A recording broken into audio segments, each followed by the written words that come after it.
Bien, buen día. Vamos a ver este ejercicio de cómo calcular la derivada utilizando la regla de la potencia, que como veíamos anteriormente, la regla de la potencia me dice que si tengo una función x a la n, para obtener su derivada es n por x a la n menos 1. Bueno, eso es como lo utilizábamos.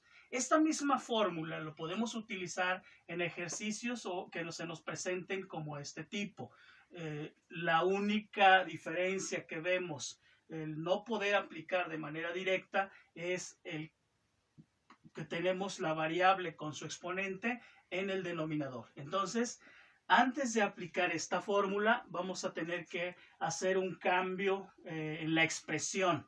Entonces, ese es lo primero que tendremos que hacer.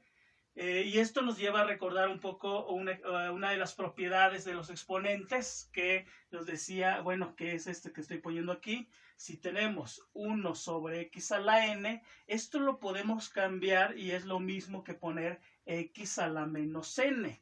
Es decir, si tengo en la parte del denominador el exponente, entonces lo podemos modificar. De hecho, aquí a lo mejor podríamos poner como sobre 1 y eso es lo mismo. Entonces, esto lo puedo escribir como x a la menos n. Lo que cambia es el signo de la potencia al momento que hago ese movimiento.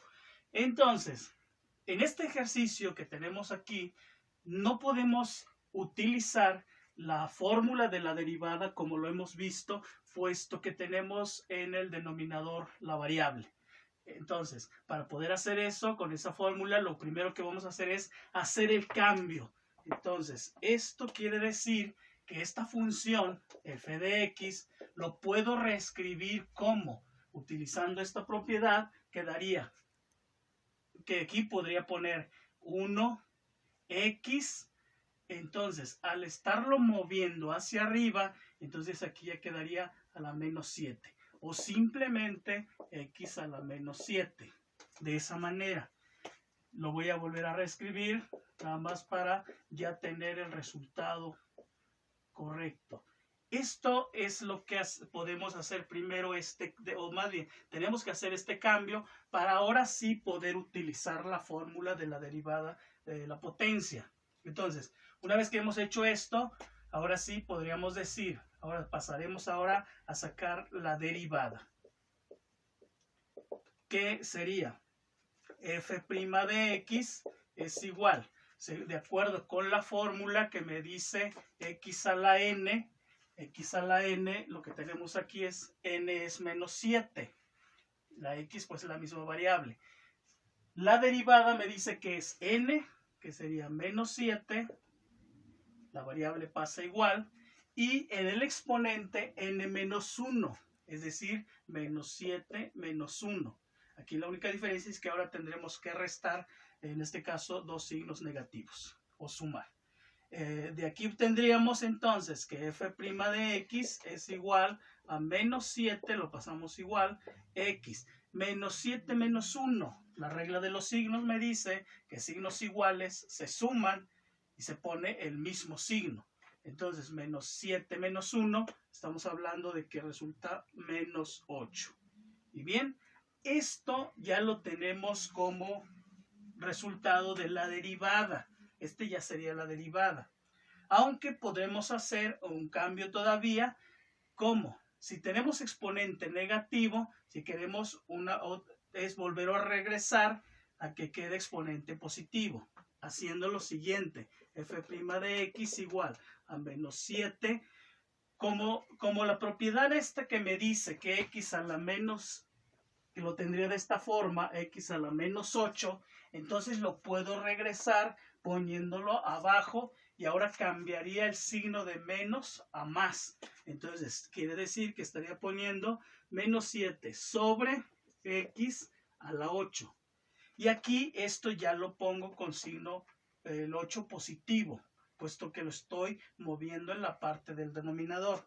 Y ahora sí, bueno, este estaría completo el resultado de nuestra derivada. Bien, veamos este segundo ejemplo en el que también podemos observar que la variable con su exponente está en la parte del denominador, por lo tanto no podemos directamente utilizar nuestra fórmula de la potencia, derivadas. Entonces, antes empezamos a hacer el cambio, vamos a hacer el cambio en la expresión utilizando esta propiedad y después poder utilizar la fórmula. Entonces, reescribimos la función y estaríamos diciendo que queda 5, lo seguimos poniendo tal como está, y este x a la 12 lo vamos a mover junto al 5. Entonces quedaría x a la menos 12. Esto es aplicando que si tenemos en la parte del denominador, al moverlo, entonces cambia de signo el exponente. Eso es lo que estamos utilizando aquí. Y entonces ya, si nos damos cuenta, aquí ya no tenemos una fracción y eso facilita en la utilización de la fórmula. Bien, hasta aquí no hemos hecho la derivada. Hasta aquí simplemente hemos hecho el cambio en la expresión o en la forma en cómo está escrito la función. Ahora sí, vamos a pasar a realizar la derivada. Bien, aquí vamos a ponerlo y ahora, utilizando esta fórmula, pues estaría quedando f' de x es igual. En este caso hay un 5. Este 5 lo seguimos poniendo aquí. Y aquí luego la fórmula me dice que es n, pero en este caso n es menos 12, este es n, que es ese que baja a un lado de la variable. Por lo tanto, aquí como hay un 5, vamos a poner aquí un paréntesis para que no se confunda con 512. Bien, entonces, y ahí tenemos, estos dos números se están multiplicando bajo n, que sería esto, y entonces tendríamos x a la n menos 1. En este caso estaría quedando menos 12 menos 1. Bien, hasta aquí vamos. ¿Qué hacemos con estos dos números que tenemos aquí? Bueno, voy a escribir esto, f' de x es igual. Estos dos números se están multiplicando, por lo tanto, hacemos dicha multiplicación. Menos 5 por 12, que serían menos 60, x, y aquí volvemos a la regla de los signos iguales se suman y se pone el mismo signo, que sería menos 13. Y aquí ya está prácticamente resuelto la derivada. Solo que si no queremos tener exponentes negativos, pues lo que podemos hacer, aplicamos otra vez esta regla de los exponentes y lo movemos ahora hacia abajo para que cambie de exponente negativo a exponente positivo. Y podríamos escribir nuestra derivada, f' de x es igual a menos 60 sobre x a la 13. Ya lo ponemos positivo puesto que lo estamos ya regresando. Y este sería nuestro resultado.